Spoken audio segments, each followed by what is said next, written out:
নমস্কার বন্ধুরা, আমি রূপালী আর একটা ভিডিও এসে গেলাম। রূপালীস কিচেনে সবার আমন্ত্রণ। আশা করছি সবাই ভালো আছেন, সুস্থ আছেন। আর আমার গলাটা ভীষণ ব্যথা, বেশি কথা বলতে পারছি না।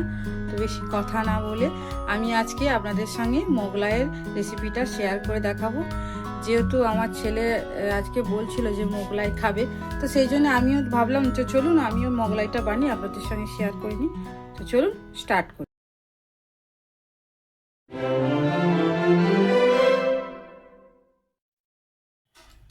প্রথমেই আমি নিয়েছি বলি যে ময়দা আমি 600 গ্রাম নিয়েছি। আর এই যে আমাদের এক্সপেরিমেন্ট হয়েছে, আমার ছেলে এই যে দেখছেন ইউটিউবের মতো। قاطعوا هؤلاء عيال الحرام الفتارين اللي بيحاربوا الاسلام بيحاربوا النبي. هؤلاء هذا الثاني ابن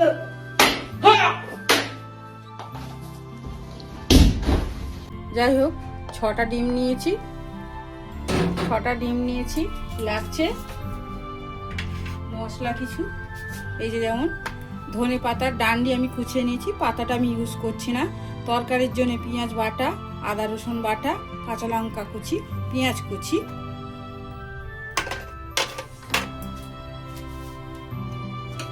আর মোগলাইয়ের যে একটা মশলা হয় সেইগুলোর জন্য লাগছে এই যে বাদাম।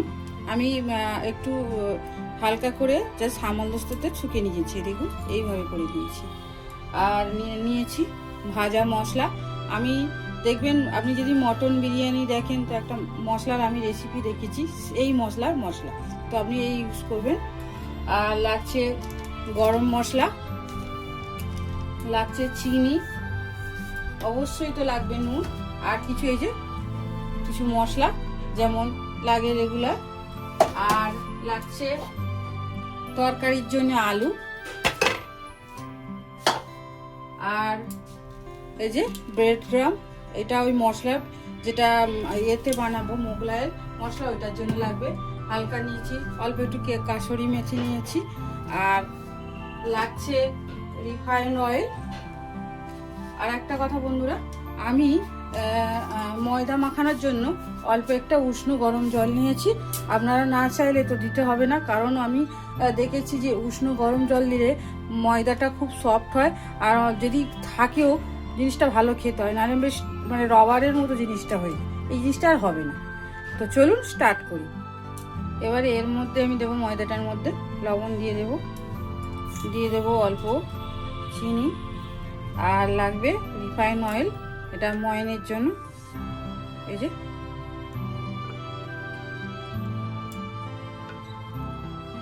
আমি 3 টেবিল চামচ দিলাম, কারণ এই ময়দাটাকে ভালো করে মাখিয়ে নিতে হবে এইভাবে।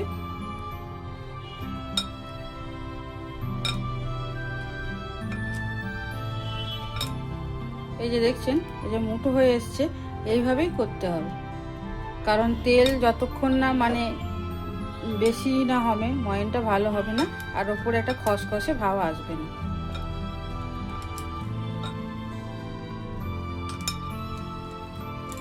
এবার আমি জলটা দেব, উষ্ণ গরম জল। আমি এবার ময়দাটা মাখিয়ে নিই। এই যে ময়দাটা আমাদের মাখানো কমপ্লিট হয়ে গেছে। আর সামান্য একটু ওপরে আমি তেল দিয়ে দেব, দিয়ে এই যে এভাবে তেলটা দিয়ে আমি এটা আধা ঘন্টার জন্য রেস্টিংয়ে রেখে দেবো। যদি সময় থাকে আপনাদের কাছে 1 ঘন্টা রেখে দিতে পারেন। তবে আমি সত্যি কথা বলতে বাড়িতে যা থাকে সেই দিয়ে আমি বানাচ্ছি সহজভাবে। আপনাদের কাছে এগুলো তো অ্যাভেলেবেল থাকে, মোগলাই বানানো কোনো একদম ইজি, বানানো যাবে। যে দোকানের মতোই খেতে হয়, কিন্তু বাড়িতে অবশ্যই আপনারা বানাবেন। তো চলুন তৈরি করি পরে মোগলাইয়ের মশলাটা। আমি কড়া বসিয়ে দিয়েছি, এরকম একটা তাওয়া নিয়েছে, আপনাদের যে কোনো প্যানেতে বসালেই হবে। তো আমি একটু তেল দিয়ে দেবো, অল্প একটু আমি তেল দিয়ে দিলাম। এবারে এর মধ্যে আমি দেব এই যে পেঁয়াজ বাটা, এটা আমি 1 চামচ দেব।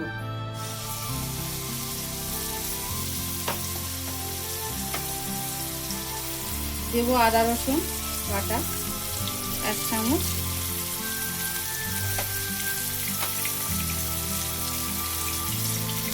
অল্প একটু কাঁচা লঙ্কা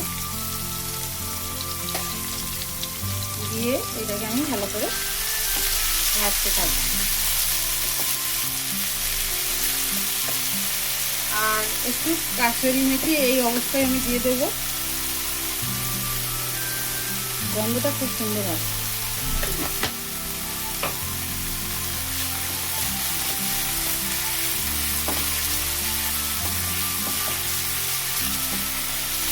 এবারে এর মধ্যে গুঁড়ো মশলাগুলো দিয়ে দেবো, যেমন হচ্ছে কাশ্মীরি লঙ্কার গুঁড়ো 1 চামচ, ছোটো চামচে দিলাম। আচ্ছা, ঝাল লঙ্কা এই যে 1/2 চামচ দিলাম। 1 চামচ হলুদ গুঁড়ো, জিরে গুঁড়ো 1/2 চামচ, ধনে গুঁড়ো 1/2 চামচ, আর ভাজা মশলা আমি দেব 1 চামচ দিয়ে এটাকে ভালো করে আমি নেড়ে নেব।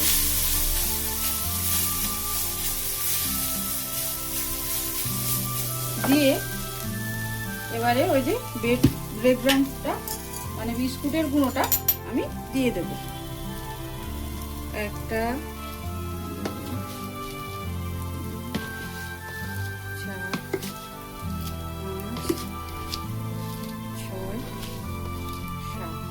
আমি 7 চামচের মতো দিলাম। এটা আপনি থাকলেও অসুবিধা নেই, এটা আপনি আবার পরে আর একবার করতে পারবেন মোগলাই। এটা বেশি করে বানিয়েও রাখতে পারেন, কিছু অসুবিধা হবে না।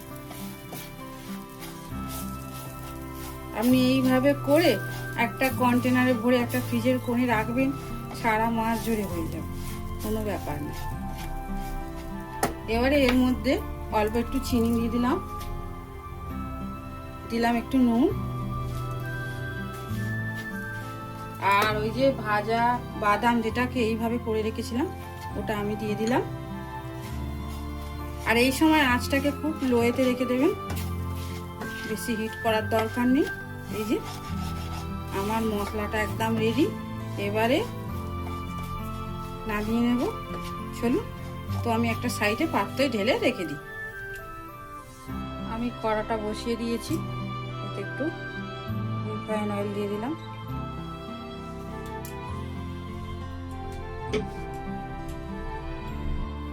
এবার কড়াইয়ের মধ্যে আমি সামান্য একটু জিরে ফোড়ন দিয়ে দিলাম, আর এতে আমি কাসুরি মেথিও ফোড়ন দিয়ে দিলাম, আর কিছু কাঁচা লঙ্কা কুচি। লঙ্কা কুচিটা আপনাদের ঝাল অনুসারে দেবেন। অল্প একটু পেঁয়াজ কুচি, আর দিচ্ছি পেঁয়াজ বাটা, আদা রসুন বাটা।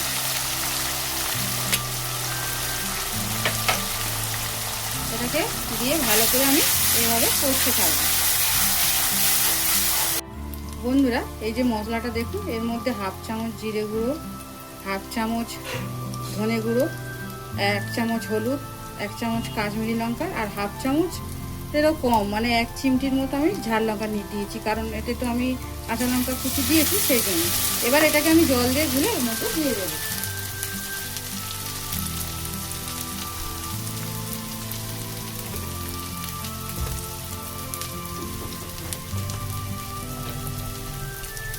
যে এইভাবে আমি গুলিয়ে এটা এর মধ্যে দিয়ে দেব।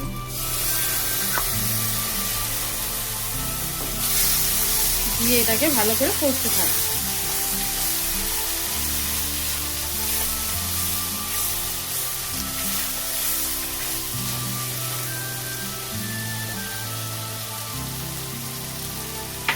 আচ্ছা, এটা তো তেল ছেড়ে দিচ্ছে। এবারে এর মধ্যে আমি আলুগুলো দিয়ে দেবো, দিয়ে ভালো করে নাড়বো।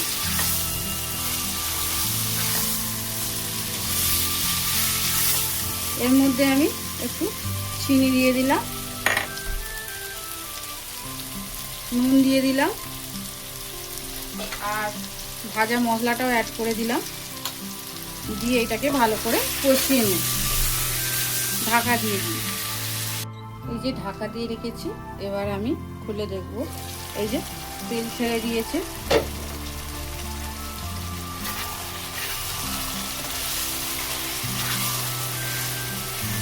এবারে এর মধ্যে একটু জল দিয়ে দেবো।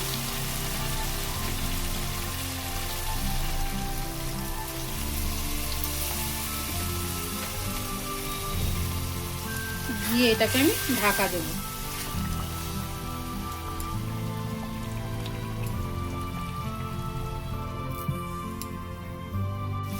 এবারে তরকারিটা আমার শুকনো হয়ে এসছে। এবার এর মধ্যে আমি একটু গরম মশলা দেব, আর সামান্য একটু ধনে পাতা দিয়ে দিলাম। এই যে একদম রেডি। এবারে আমি নামিয়ে নেব। আর এই তরকারিটা একটু শুকনো শুকনোই হয়। এই যে ময়দাটা আধা ঘন্টা হয়ে গেছে। তো এবার আমি লেচি পাকিয়ে নেব। কতগুলো লেচি হয় দেখা যাক। এই যে আমি লেচি করে নিয়েছি, 7 থেকে 8টা হয়তো হবে। তো চলুন আমি মশলাটা এবার রেডি করি। টোটাল আমি 4টে ডিম দিয়েছি। আর এর মধ্যে আমি কাঁচা পেঁয়াজ কুচি দিয়ে দেবো, সামান্য ধনে পাতা কুচি দিয়ে দেবো, কাঁচা লঙ্কা কুচি দিয়ে দেবো,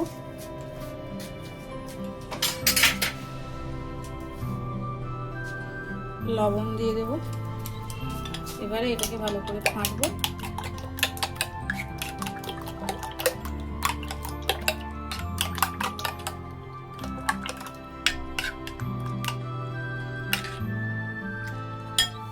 এবারে এই যে মশলাটা আমি অর্ধেকটা দিলাম,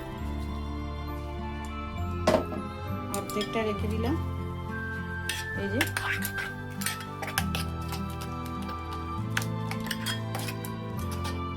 আর একটু লাগবে।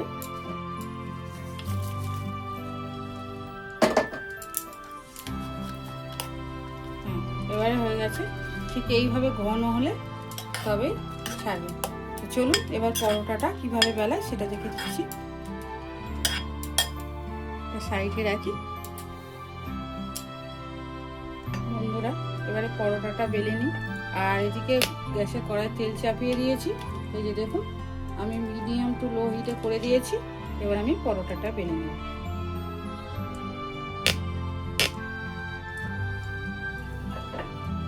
প্রথমেই বেলনে একটু তেল দিয়ে এইভাবে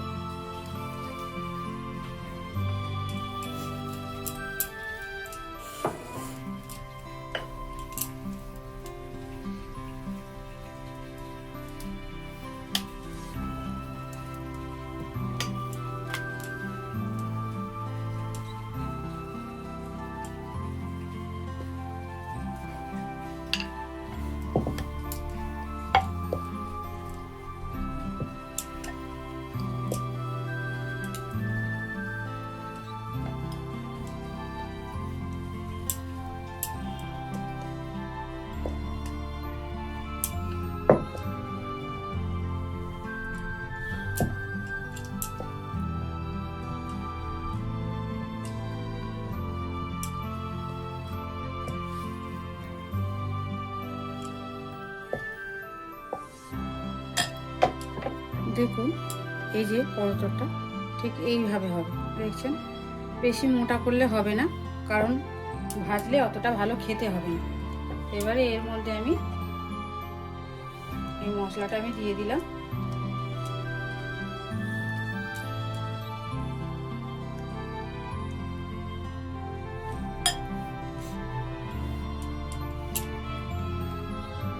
এবারে এটা আমি এর উপরে দেবো এইভাবে।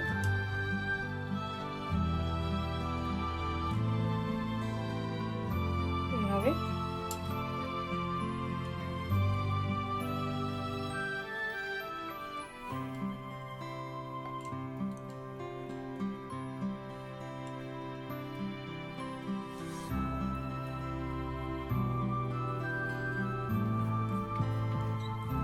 এইভাবে হাত দিয়ে স্প্রেড করে দেব।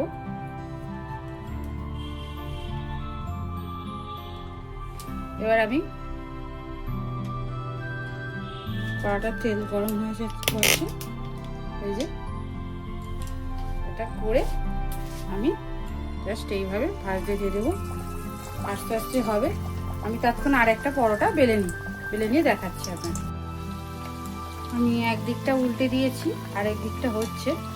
এটা একটু আস্তে আস্তে হবে, বেশি জোরে হিটে গরম করলে ভেতরটা কাঁচা থেকে যাবে, তো আস্তে আস্তে হোক। এই যে পরোটাটা বেলে নিয়েছি, আমি আবারও একবার দেখে দিচ্ছি, সেম প্রসেস। এই যে এইভাবে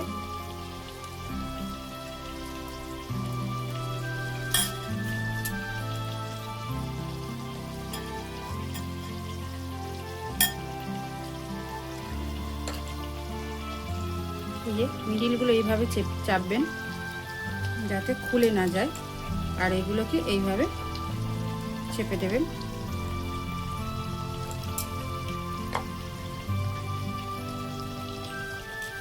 এই দেখুন হয়ে গেল।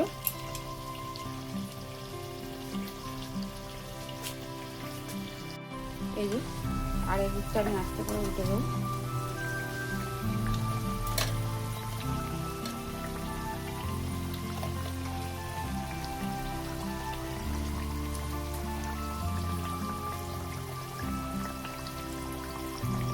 এটা হয়ে গেছে, এটা আমি উঠিয়ে নেব।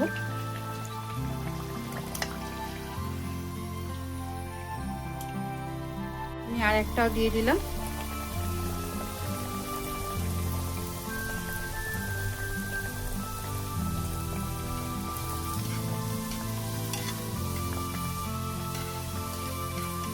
এবারে আমি আস্তে আস্তে উল্টে দেবো।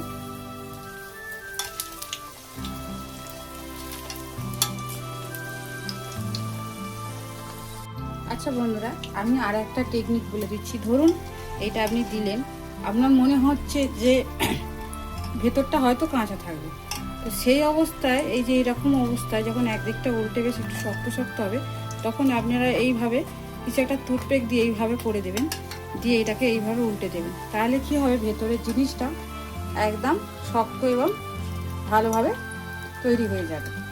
তো চলুন এটাও আমি তুলে নেব প্লেটে। তুলে আপনাদেরকে প্লেটে সাজিয়ে আমি দেখাচ্ছি।